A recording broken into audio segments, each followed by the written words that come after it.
آج کا ہمارا موضوع ہے کہ 60 سال کا بندہ کیا ینگ لڑکی سے نکاح کر سکتا ہے، شادی کر سکتا ہے، اور کیا اسے ازدواجی جو زندگی ہے وہ اس کو پر لطف بنا سکتا ہے؟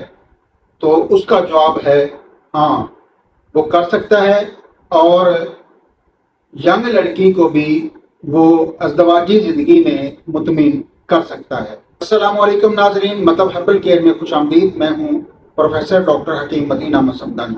ناظرین، میں جانتا ہوں کہ آپ کے پاس ٹائم بہت ہی کم ہے، تو اسی لیے یہ صرف 2 منٹ کی ویڈیو ہے۔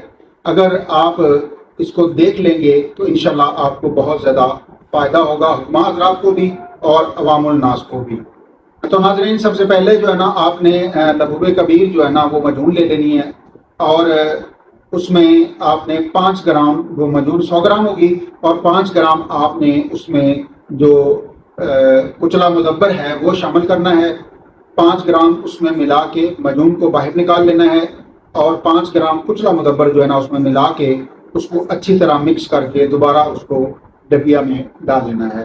اور ناظرین، اس کے بعد آپ نے کچھ ادویات لینی ہے، وہ میں آپ کو بتا دیتا ہوں۔ جنب دستر، ریگ ماہی، سونڈ، جفت بلی، جدوار خطائی، لاکھو دانہ، جنسنگ بوٹی، بال چھڑ، ہیرا ہنگ اور زعفران، یہ سب آپ نے 10-10 گرام کے حساب سے لے لینا ہے، اور اس کی بریک آپ نے پسوائی کرا لینی ہے، یا علیحدہ علیحدہ اس کو باریک کر کے شامل کر لیں اس مقدار سے، اور اس کے 500 mg کے جو کیپسول بازار سے ملتے ہیں وہ بھر لیں۔ ناظرین و حکمہ کرام، اگر آپ یہ نسخہ نہ بنا سکیں تو آپ ہم سے بھی بنا بنایا طلب فرما سکتے ہیں۔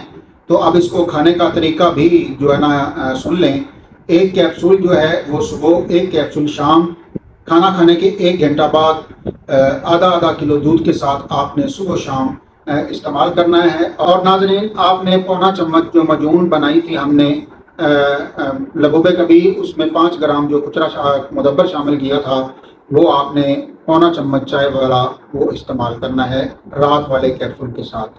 دودھ کا استعمال جاری رکھیں، اور مقویات جو غذائیں ہیں وہ استعمال کریں، گوشت کا استعمال زیادہ کریں، تو انشاءاللہ ایک بوڑھا آدمی بھی جوان لڑکی کو ازدواجی زندگی میں بالکل خوش رکھ سکتا ہے۔ 100% بڑے وثوق کے ساتھ ایک ذمہ دار کرسی پر بیٹھ کر یہ بات کر رہا ہوں کہ بوڑھا آدمی بھی ینگ لڑکی کو ازدواجی زندگی میں وہ بالکل وہ لطف اندوز کروا سکتا ہے جو کہ جوان آدمی کروا سکتا ہے۔ تو حاضر ہوتے ہیں ایک نئے اور اچھے نسخے کے ساتھ، تب تک مجھے بندہ ناچیز کو اجازت دیں۔ السلام علیکم ورحمۃ اللہ۔